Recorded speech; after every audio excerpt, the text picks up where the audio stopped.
R$ 300 é exatamente o preço que custa para você tirar uma palavra da matrícula que faz um monte de gente desistir de um leilão e fechar a aba dele.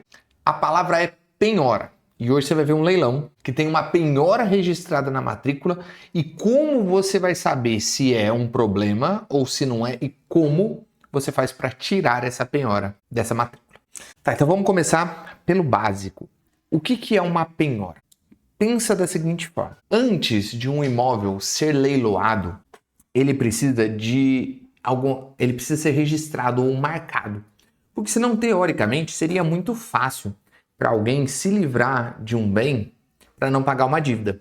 Então pensa comigo assim, ó. Eu, Edwards, estou devendo salário. Começo a não pagar os meus funcionários. E aí, chega num determinado momento em que eles me processam e o juiz chega e fala, cara, vamos pegar dinheiro da conta do Edwards então para ele pagar. Não tem dinheiro na minha conta. Ah, então, vamos ver se o Edwards tem algum investimento? Não tem. Chega num determinado momento, pô, mas o Edwards tem imóvel no nome dele.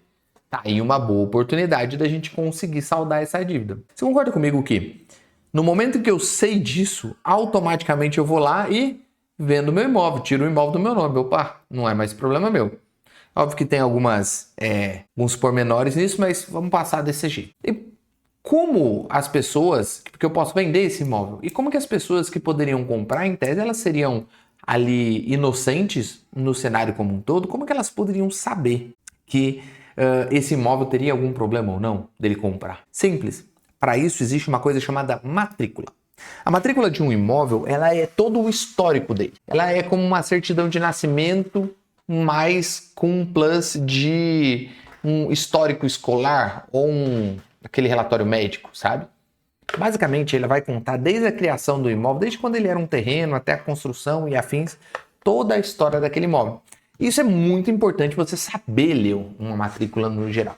Só que em alguns momentos, quando você estiver no leilão, você vai encontrar matrículas bonitinhas, matrículas excelentes. Em outros momentos, você vai encontrar matrículas com problemas. E o pulo do gato é você saber diferenciar uma da outra. Porque nem tudo que parece ser um problema é um problema. As penhoras, elas entram num grupo específico chamado indisponibilidades. Então, tem uma série de indisponibilidades. O nome indisponibilidade pode aparecer na matrícula, arresto, penhora, um monte desses nomes, todos dizem alguma coisa ou até mesmo um processo. Então, o que você precisa ver? Vamos aqui para minha tela, que eu quero mostrar para você. Pronto, vamos lá. Então, aqui na tela, um imóvel, leilão em Bauru, apartamento todo bonitinho. Vou ver a matrícula dele. Como toda matrícula, ela conta uma história. Onde que fica, o que foi acontecendo, ó, se transformou num condomínio. Esse condomínio esse imóvel foi vendido para uma pessoa que alienou ele, ou seja, comprou financiado, então o imóvel se tornou do banco por um tempo, até que essa pessoa, ela utilizou um fundo de arrendamento, é como se fosse um subsídio, e cancelou a alienação fiduciária. O que é isso? Ela pagou o financiamento que ela tinha pego, então legal, quitou tudo e depois teve uma penhora. Essa daqui é a informação que a partir daqui todo mundo pararia. Edwards, mas por que as pessoas parariam? Por um motivo muito simples. Putz, tem penhora? Não sei o que é, melhor sair fora. Essa é a estrutura geral. Você precisa notar que em toda matrícula ela vai vir acompanhada, quando há penhora ou alguma indisponibilidade, de um número de processo que gerou essa matrícula. Aqui tem um número de processo. E com esse número de processo, você consegue analisar para saber se aquele é um problema ou se não, se é alguma coisa tranquila. Edwards, como é que eu vou conseguir ter certeza disso? Como é que eu vou? Então você vai pegar o número do processo aqui, você vai voltar aqui para a aba, você vai clicar aqui ó, em jurídico, e aí vai abrir essa tela aqui. Deixa eu mudar aqui, colocar nesse aqui. Vai aparecer aqui o jurídico, você clica em processo, e aí você vai colar o número do processo aqui. Pronto. Aqui ele vai trazer toda a história desse processo para a gente ter uma noção do que se trata. E aqui você consegue saber, ó, quem que criou o processo? Foi um condomínio. Então foi uma dívida de condomínio que gerou ele. Quem que era a pessoa que sofreu esse processo? Bom, é o antigo proprietário. Esse aqui, ó,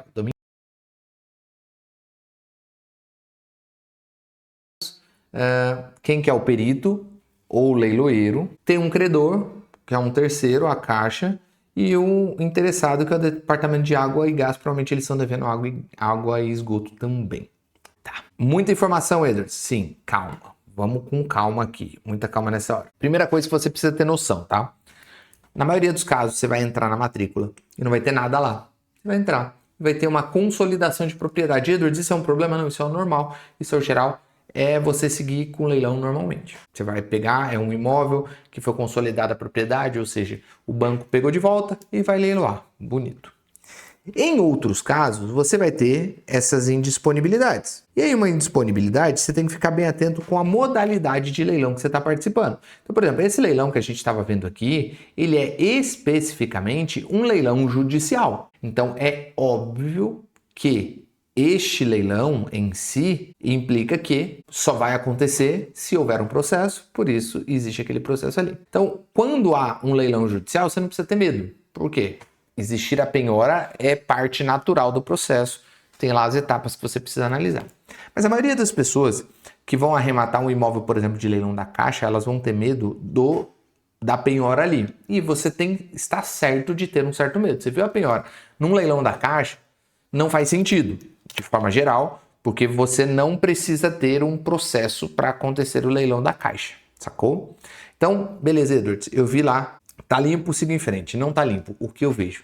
Você vai pegar exatamente esse caminho que eu mostrei aqui para você, de colocar lá o número do processo. E aí você precisa analisar o processo.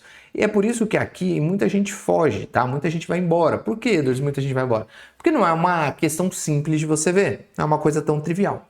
O que você precisa analisar se você está arrematando um imóvel de banco, leilão de banco, e você viu essa penhora lá? Você vai analisar o processo dessa forma que eu peguei. E aí o que você precisa verificar? Se existe já no processo a nomeação de um leiloeiro, no caso um perito. Por quê, Edward? Porque um processo leva bastante tempo. Esse processo especificamente aqui é um processo de dívida de condomínio. Como é que eu sei? É o condomínio, que é o autor do processo. Então, provavelmente, o antigo dono do imóvel começou a dever muito condomínio e, por dever tanto condomínio, o condomínio processou ele. Fez todo aquele caminho que eu falei para você de indenização. Ah, não vou pagar, não tenho dinheiro. Até que ele leiloa o imóvel. Ele penhora o imóvel e futuramente essa penhora vai se transformar num leilão. Esse caminho do processo, penhora, depois do leilão, é um caminho longo. Leva tempo. Então, você que está arrematando um imóvel que não esperava ver uma penhora dentro ou um processo, o que você precisa olhar? Ver o processo. Se você pegar isso daqui e verificar que já foi nomeado um leiloeiro para esse processo, fecha o imóvel e vai embora. Não faz sentido você arrematar ele. Por quê? Já está em vias de fato. É muito arriscado você arrematar esse imóvel, o leilão judicial acontecer, outra pessoa arrematar também aquele imóvel. E aí você vai ter um leilão duplo. E aí, quem que é dono do imóvel? Duas pessoas arrematou no leilão. O primeiro que registrar. Isso aqui é um risco. Ah, Edward, mas eu perco esse dinheiro? Não, a Caixa vai te devolver esse dinheiro depois, só que vamos combinar que é besteira, né? Então, combinado assim, você viu ali que o leiloeiro foi nomeado no processo, você vai fugir, deixa pra lá, vira que segue. Leiloeiro não foi nomeado, Edward, é uma dívida de condomínio, tem a penhora, mas tá tranquilo. O que vai acontecer? Quando você for arrematar o imóvel, uma das etapas que você vai ter que seguir é pagar os débitos de condomínio. Ou você, ou a Caixa, ou o banco que leiloou para você. Alguém vai ter que pagar. Ou é você ou é o vendedor, que é o banco. Certo? Em todos esses casos, feito o pagamento da dívida, o processo perde o efeito natural. Porque se era um processo de dívida de condomínio, a dívida que causou o processo foi extinta, não há mais por que ter processo. Então aí você vai fazer. Você vai quitar a dívida e aí depois você vai pedir o arquivamento daquele processo. Ah, Edward, como é que eu vou fazer isso? Nesse caso, você vai precisar ali da figura de um advogado. Edward, quanto que um advogado cobraria para fazer isso? Vai depender do advogado, vai depender da sua região. Eu já vi advogados cobrarem para fazer isso aqui especificamente, que é algo relativamente simples, tá? Algo em torno de 500 a R$1.000. 500 reais a R$1.000, mais ou menos. Só para ele peticionar ali, pedir o arquivamento. Pronto. Pediu o arquivamento do processo. Você vai pegar o protocolo do arquivamento, você vai levar no cartório de registros de imóveis e aí, nesse cartório de registro de imóveis, você vai falar assim, ó, eu quero dar baixa nessa penhora. O que é a baixa nessa penhora? Você concorda comigo o quê? Se existe aqui, deixa eu mostrar aqui a tela para você. Se existe aqui uma penhora, o único jeito de limpar essa matrícula é aqui embaixo, estando escrito assim, cancelamento de penhora. Essa penhora não existe mais. Tá tudo certo. É isso que é uma baixa da penhora. O cartório de registro desse imóvel aqui vai fazer exatamente isso para você. Qual que é o custo disso, Edwards? Em torno de R$ 300. Em torno, tá? Ele vai chegar, vai precisar do protocolo do arquivamento do processo, que foi resolvido, que não há mais dívida, que está tudo certo. Aí você vai pedir aqui tá a CND do condomínio, ou seja, que não há mais débitos ali, vai provar tudo bonitinho e pronto. Quitação da penhora, cancelamento de penhora, pronto. A partir de agora você consegue vender esse imóvel, financiar novamente esse imóvel. Por quê? Por que isso é tão importante? De repente, isso para você pode pensar, mas por que eu faria isso? Se eu comprei o imóvel, paguei a dívida de condomínio, não vai ter mais leilão, tá tudo tranquilo. Eu não preciso dar baixa nessa penhora. De fato, não há necessidade. Mas, se em algum momento você pretende vender esse imóvel, você vai ter dificuldade para vender, porque é uma matrícula marcada com penhora. Qualquer pessoa que for comprar não vai querer assumir esse risco. Se você for utilizar um financiamento, ou alguém for comprar de você utilizando um financiamento, se você quiser um home equity, se você for fazer um consórcio, você não consegue utilizar, porque tem uma penhora, nenhum banco vai pegar. Vai falar, não. A matrícula está indisponível. Você vai ter que dar baixa nessa penhora. E aí depois, isso leva um certo tempo, tá, gente? Gira em torno ali de 45 a 60 dias para essa baixa de penhora, esse cancelamento completo. Então é importante que você faça isso com antecedência para não contar na hora. Agora, se você pretende vender, coloque isso no prazo. É importante. Se você pretende comprar um imóvel de leilão para vender e isso coloque isso na conta, porque isso pode levar mais tempo para você fazer todo o processo e o trâmite. Fechado? Se você gostou desse vídeo, eu vou pedir para você comentar aqui embaixo o tema do próximo vídeo que você quer fazer. Estou fazendo uma campanha de vários vídeos aqui, tutoriais simples, com o objetivo de fazer você arrematar um imóvel ainda esse ano. Fechado? E aqui embaixo também na descrição vou deixar o link. Então arremata aí, que é esse site que eu uso para poder pesquisar processo, para poder ver o imóvel, ver a matrícula. Cara, tem mais de 40 mil imóveis lá disponíveis para você. Fechado? Nos vemos no próximo vídeo. Aquele abraço. Valeu!